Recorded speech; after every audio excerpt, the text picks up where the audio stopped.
नमस्कार. पैसा म्हटलं की आपल्या डोळ्यासमोर काय येतं? नोटा, नाणी, बरोबर? पण पैसा म्हणजे फक्त तेवढंच नाहीये. खरं तर हा मानवाच्या सर्वात महत्त्वाच्या शोधांपैकी एक आहे. त्याने आपला व्यापार करण्याचा, मूल्य साठवण्याचा आणि आपल्या अर्थव्यवस्थेच्या उभारणीचा मार्ग अक्षरशः बदलून टाकलाय. चला तर मग याच्या मुळाशी जाऊया. जरा विचार करा, अशी दुनिया जिथे पैसाच अस्तित्वात नाही. तुम्ही केलेल्या कामाच्या बदल्यात तुम्हाला हव्या असलेल्या गोष्टी कशा मिळवाल? ही जी अडचण आहे ना, ती सोडवण्यासाठीच पैशाचा जन्म झाला.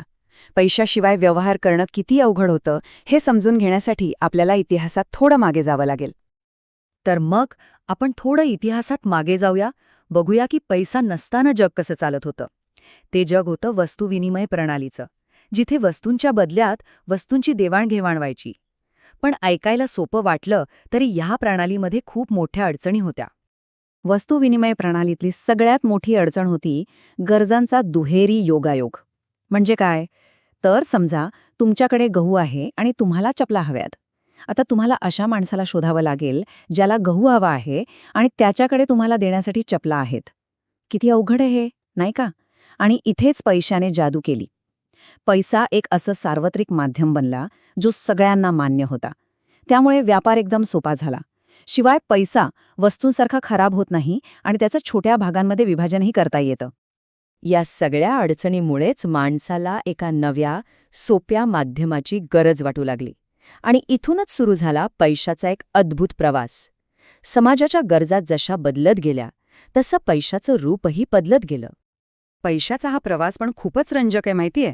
अगदी सुरुवातीला लोक गुरोंढोरं, धान्य किंवा अगदी शिंपल्यांसारख्या वस्तू पैसा म्हणून वापरायचे. पण मग या वस्तू सांभाळणं, घेऊन फिरणं अवघड व्हायला लागलं. मग आले धातूचे पैसे. सोने, चांदी ते टिकाऊ होते. त्यानंतर व्यापार आणखी वाढला आणि मोठ्या रकमासोबत बाळगणं अवघड झालं, तेव्हा चीनमध्ये कागदी नोटांचा शोध लागला. पुढे बँकिंग प्रणालीच्या विकासासोबत पतपैसा म्हणजेच आपले चेक आणि ड्राफ्ट आले.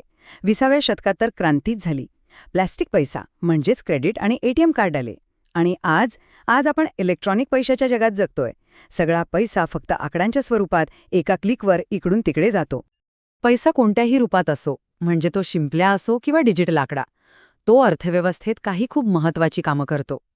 ही कामं नेमकी कोणती आहेत, ज्यामुळे पैशाला इतकं महत्त्व आहे? चला बघूया. तर पैशाची 3 मुख्य कामं आहेत. पहिलं आणि सगळ्यात महत्त्वाचं ते आहे विनिमयाचं माध्यम, म्हणजे खरेदी विक्री एकदम सोपी होऊन जाते. दुसरं मूल्यमापनाचं साधन, म्हणजे प्रत्येक गोष्टीची किंमत आपण पैशात ठरवू शकतो. आणि तिसरं मूल्य संग्रहाचं साधन, म्हणजे आपण पैसा सहज साठवून ठेवू शकतो भविष्यासाठी. ज्या वस्तू खराब होतात त्यांचं असं मूल्य साठवता येत नाही, बरोबर? आता हे तर कळलं की पैसा काय काम करतो, पण हा पैसा अर्थव्यवस्थेत फिरतो कसा? पैसा म्हणजे ना अर्थव्यवस्थेच्या शरीरातल्या रक्तासारखा आहे. तो सतत फिरत राहतो आणि सगळ्या प्रणालीला जिवंत ठेवतो. यालाच अर्थशास्त्रात पैशाचा चक्रीय प्रवाह असं म्हणतात. नावातच सगळंय. पैसा एका जागी थांबत नाही. तो सतत एकाकडून दुसऱ्याकडे असा चक्राकार फिरत राहतो, ज्यामुळे आर्थिक व्यवहार चालू राहतात. हे चक्र कसं चालतं ते बघूया. अगदी सोपं आहे. आपण म्हणजे सामान्य कुटुंबे जेव्हा दुकानातून काही वस्तू किंवा सेवा विकत घेतो तेव्हा आपला पैसा कंपन्यांकडे जातो. हा झाला या प्रवाहाचा पहिला टप्पा. आणि आता हे चक्र पूर्ण कसं होतं ते पाहूया. कंपन्या तोच पैसा त्यांच्याकडे काम करणाऱ्या लोकांना पगार म्हणून, जमिनीचं भाडं म्हणून आणि भांडवलावर व्याज म्हणून परत कुटुंबांना देतात. अशा प्रकारे पैसा कंपन्यांकडून परत आपल्यासारख्या कुटुंबांकडे येतो आणि हे चक्र अविरतपणे चालू राहतं. पण एक गंमत आहे. आपल्या खिशातला 100 रुपयांची नोट आज जेवढ्या वस्तू खरेदी करू शकते तेवढ्याच वस्तू ती 10 वर्षानंतरही खरेदी करू शकेल का? नाही. कारण पैशाचं मूल्य म्हणजे त्याची खरेदी करण्याची शक्ती ही कायम बदलत असते. यामागचं गणित अगदी सोपं आहे. जेव्हा वस्तूंच्या किमती वाढतात, ज्याला आपण महागाई म्हणतो, तेव्हा त्याच पैशात आपल्याला कमी वस्तू मिळतात. म्हणजेच काय, तर पैशाचं मूल्य कमी होतं. आणि याच्या उलट जेव्हा वस्तू स्वस्त होतात तेव्हा पैशाचं मूल्य वाढतं.